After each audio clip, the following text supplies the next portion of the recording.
ચીખલી તાલુકાના ખેરગામ ગામે કથાકાર પ્રફુલભાઈ શુક્લના નિવાસ સ્થાને ધરમપુરના યુવા કથાકાર પુષ્કરભાઈ જાનીની વ્યાસપદે યોજાયેલી દેવી ભાગવત કથા દરમિયાન પ્રફુલભાઈ શુક્લ દ્વારા મહાકાલી ઉત્સવ ખૂબ જ ધામધૂમથી ઉજવાયો હતો। રક્તબીજના વધ માટે માતાજીએ કાલી સ્વરૂપ લીધું એ પ્રસંગનું જ્યારે વર્ણન કરવામાં આવ્યું ત્યારે જય મહાકાલીના નાદથી સમગ્ર વાતાવરણ ગુંજી ઉઠ્યું હતું। આ પ્રસંગે મુખ્ય યજમાન નૈનાબેન કંસારાએ માતાજીનું પારણું ઝુલાવ્યું હતું। નવરાત્રી અનુષ્ઠાન અંતર્ગત ચાલી રહેલ દેવી કથામાં ધરમપુર, વલસાડ, નવસારી, સુરતમાંથી મોટી સંખ્યામાં ભાવિકો ઉમટી રહ્યા છે।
જે આરતી નથી લાવ્યા એના માટે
વલસાડ જિલ્લાના તમામ નાગરિકોને બાપુના ઘરેથી જય માતાજી, જય અંબે।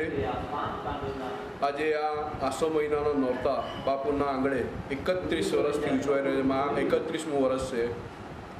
એમાં આજે 7મો દિવસ થઈ રહ્યો છે અને સવારથી મા ભગવતીનું નવચંડી યજ્ઞ, ત્યાર પછી ખરું તો એક ખાસ છે જે બાપા બજરંગદાસે એમના પર આશીર્વાદ આપ્યા છે। બાપુ રોજ ભંડારો કરે છે, 60-70 માણસને પ્રેમથી ખવડાવે છે, માથે ઊભા રહીને। આ એક બહુ અગત્યની વસ્તુ છે। ફરાળ કરતા હોય ને ફરાળ, જમતા હોય ને જમાડે છે। આ માની અસીમ કૃપા હોય તો જ આ કાર્ય થઈ શકે છે। અને ત્યાર પછી બપોરે 2 વાગ્યાથી દેવી ભાગવતનું પારાયણ સંભળાવે છે અને એમાં આજે તો બહુ સરસ ઉત્સવ છે મા કાળી માતાનો પ્રાગટ્યો. અને ખાસ તો બાપુએ ગઈકાલે પણ કીધું હતું કે લોકો એ વસ્તુ નથી જાણતા કે રાધે કૃષ્ણ કેમ બોલાય છે,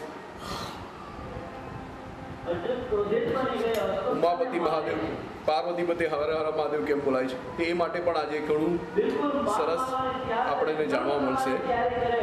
તો બાપુના સ્વમુખે આપણે આ કથાનો એક અમૂલ્ય લાવો લેવાનો છે અને હજી પણ 2 દિવસ એવા છે કે જેમાં લાભ તમે લઈ શકશો. આવતીકાલે 8મ અને 9મ, આ 2 દિવસ તો આપણા નોરતાની બહુ મોટી રાત્રિ કહેવાય એમ કહેવાય છે.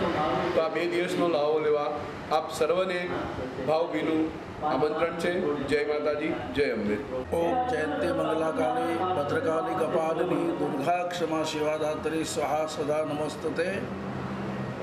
ભગવતી જગદંબાના દેવી અનુષ્ઠાનની અંદર દેવી ભાગવતમાં આજે કાલી ઉત્સવ, કાલી પ્રાગટ્યનો ઉત્સવ જ્યારે ઉજવાઈ રહ્યો છે અને સત્ય ન્યૂઝ ટીવી ચેનલના માધ્યમથી વલસાડ જિલ્લાના હજારો લોકો એ કાલી પ્રાગટ્ય ઉત્સવનું દર્શન કરનાર છે. ત્યારે આજે 7મું નોરતું એ કાલરાત્રિનું નવરાત્રિ છે.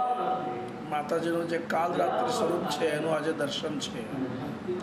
રક્તબીજના વધ માટે, દેવોના કલ્યાણ માટે અને પ્રાણી માત્ર ઉપર કૃપા વરસાવવા આ જગતની અંદર મહાકાલી માતાનું પ્રાગટ્ય થયું છે. અને એ મહાકાલી સાક્ષાત જગદંબા, જેને ભગવાન શંકરે વરદાન આપ્યા છે, એ ભગવતી રાજરાજેશ્વરી માતાજીનું આજે ઉત્સવ દર્શન થઈ રહ્યું છે.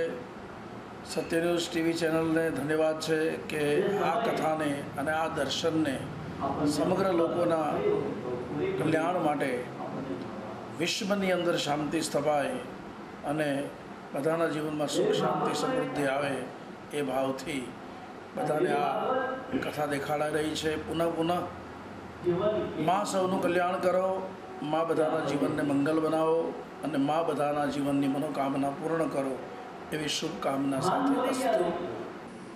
સમાચારોની રફતાર ચાલતી જ રહેશે, તો જોતા રહો સત્ય ન્યૂઝ.